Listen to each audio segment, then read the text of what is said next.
conselhos são espaços permanentes de diálogo entre o poder público e a sociedade civil. São instrumentos dessa política pública que têm a intenção de trazer para dentro da tomada de decisão governamental as populações interessadas e diretamente afetadas por essas políticas. É nos conselhos que as demandas são trazidas, que a população reflete sobre as suas prioridades, que as soluções são pensadas conjuntamente. A existência e o bom funcionamento dos conselhos garante que o Estado escute essas populações, fortalece a democracia e potencializa os direitos e a garantia desses direitos dessas populações. A importância de um conselho local para migrantes e refugiados é fundamental para dar visibilidade, primeiro para dar uma visibilidade para essa presença desses migrantes e refugiados no território. As cidades tendem a tornar essas presenças invisíveis, né? Um conselho de direito, ele dá essa visibilidade, impulsiona o poder público a pensar políticas públicas realmente inclusivas, né? Políticas que garantam o acesso dessa população, que essas populações possam, né, acessar um OBS, acessar um CRAS, né, ter garantia dos seus direitos e trazer esse tema também para esse diálogo com a sociedade local, onde essas pessoas estão aqui, essas pessoas têm rostos, têm histórias, né, têm uma trajetória a ser respeitada. Então, o Conselho de Direito promove esse debate tanto com o poder público local para pensar políticas, como também com a sociedade local. Ele foi instituído no ano de 2020, no final do ano de 2020, e de lá para cá ele está ativo e tem sido de grande importância para as políticas de migrações aqui no Acre. A partir deste comitê, nós temos buscado, em parceria com várias instituições, organizar de fato a política estadual de imigrantes apátridas e refugiados. E a partir de comissões que foram criadas já dentro desse comitê, organizamos alguns instrumentos já para atendimento aos migrantes. São muitas as ações que a gente tem se preocupado a partir do comitê e o que a gente espera de fato mesmo é que essa política se organize desde a esfera nacional, com nossa contribuição, e no nosso estado, inclusive está já nas proposições do PPA, muita coisa a gente conseguiu fazer como proposta, e também nos municípios. Os conselhos de políticas públicas existem nas 3 esferas federativas, tanto no âmbito nacional, quanto no estadual, quanto no municipal. E cada um deles pensa, discute e age em cima da sua esfera. Idealmente, deve existir um diálogo e uma coordenação entre os diferentes conselhos de uma mesma política. Conselhos e comitês são órgãos colegiados, mas eles têm algumas diferenças entre eles. Embora na prática a gente veja que conselhos e comitês acabam exercendo funções muito parecidas. Os conselhos são órgãos permanentes, paritários, que têm composição de sociedade civil e de governo e que têm capacidade de influenciar a tomada de decisão conjuntamente e de forma permanentes e duradouras. Os comitês são temporários, desempenham uma função mais específica com um objetivo já determinado. É uma junção de especialistas e do poder público que pode ter participação da sociedade civil, mas não obrigatoriamente tenha a participação da sociedade civil. E tem também uma diferença de normativa entre eles. Via de regra, os conselhos são instituídos por lei e os comitês por portaria ou por decreto. O tema do refúgio e da migração tem ganhado maior importância, maior relevância no Brasil recentemente. Isso está refletido, inclusive, na criação desses órgãos colegiados. Eles estão presentes em todas as regiões do país e têm aumentado nos últimos anos. A primeira dessas características é a intersetorialidade. Os conselhos para migrantes e refugiados são conselhos intersetoriais.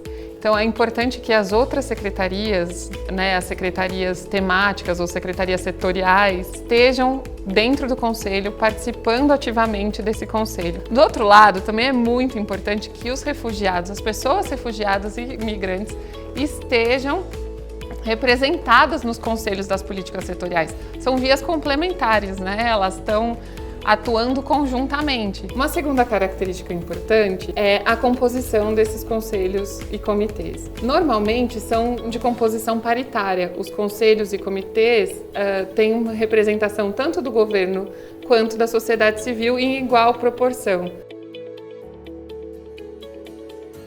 Quando a gente pensa nos membros do poder público, eles são indicados pelo chefe do executivo para participar desse conselho, desse comitê. Quando a gente pensa na definição dos membros da sociedade civil, no geral a gente tem 3 formas.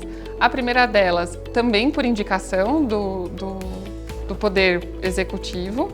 A segunda, por seleção entre os pares, ou seja, numa assembleia, as organizações que pretendem compor o conselho se juntam e definem qual daquelas organizações vai participar do conselho, ou por eleição direta, que é convocada pelo poder público e é ampla. Quando a opção de definição dos membros é por meio da eleição direta, é preciso constituir uma comissão eleitoral. Essa comissão eleitoral vai pensar nas regras para o funcionamento dessa eleição, quem pode ser os candidatos, quem pode votar. Então, a comissão eleitoral pensa nisso e estrutura um edital eleitoral e, a partir dele, a eleição se dá. Os conselhos e comitês podem ser também deliberativos ou consultivos. Isso diz respeito ao caráter decisório que eles têm. Os conselhos deliberativos são conselhos que as decisões tomadas pelo conselho são vinculantes, ou seja, elas determinam como o poder público vai atuar em cima daquela questão. No caso dos conselhos consultivos,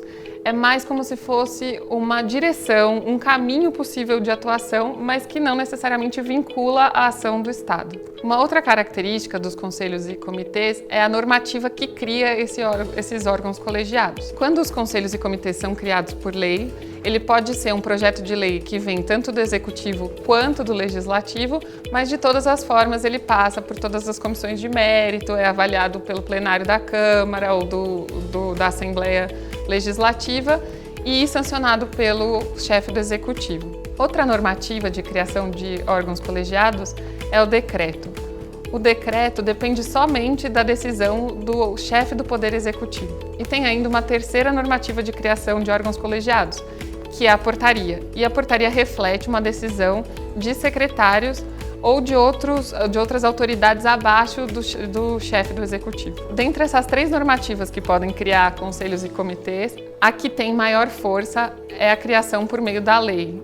Essa garante maior institucionalização desse conselho ou desse comitê. A normativa de criação dos conselhos e comitês precisa ter algumas coisas que são muito importantes. Quais são as atribuições desses conselhos e comitês, para dizer como é que eles vão funcionar, o que eles vão fazer. A secretaria que ele vai estar associado, porque esses órgãos colegiados estão associados a uma secretaria. E o terceiro deles é a composição desses órgãos colegiados. Então, quantos serão os representantes da sociedade civil, quantos serão os representantes do governo, e aí nos representantes de governo, idealmente já ter elencado quais são as secretarias que vão participar da composição dos órgãos colegiados. Normalmente, os conselhos e comitês estão vinculados a alguma secretaria, e essa secretaria é a secretaria que coordena as ações do município ou do estado nessa temática. No nível municipal, é muito comum os órgãos colegiados de refugiados e imigrantes estarem vinculados à Secretaria de Assistência Social e de Direitos Humanos,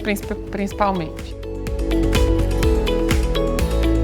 O bom funcionamento de um conselho, de um comitê, pressupõe também a disponibilização de recursos. E aqui a gente não está falando só de recurso dinheiro, mas a gente está falando também de recursos capacidade técnica, a gente está falando de recursos organizacionais, a gente está falando de recursos materiais, né?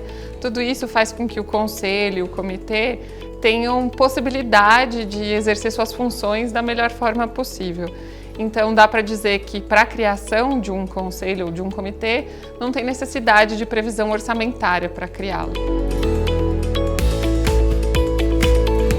Uma vez que os conselhos e comitês são criados, a primeira coisa que a gente precisa fazer é nomear os seus membros, né? Então, o Poder Executivo precisa consultar as secretarias que estão representadas no conselho, quem são os representantes dessas secretarias.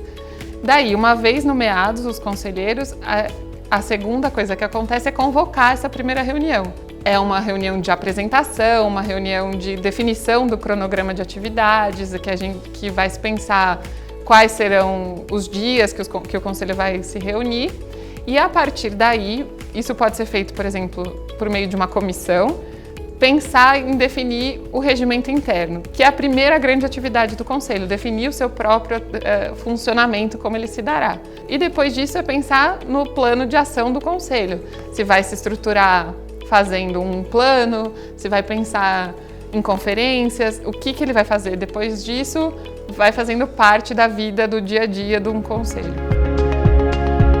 Passo a passo para a criação de um conselho ou de um comitê. 1. Definir a secretaria a qual o conselho ou o comitê ficará vinculado. 2. Definir suas funções, se terá um funcionamento delimitado com alguma atividade específica ou se ele será permanente. 3. Definir seu caráter, se ele será consultivo ou deliberativo. 4. Definir a sua composição, quais secretarias deverão participar dele. 5. Promover a aproximação das demais secretarias com o tema. 6. Definir a normativa para sua criação, se vai ser lei, decreto ou portaria.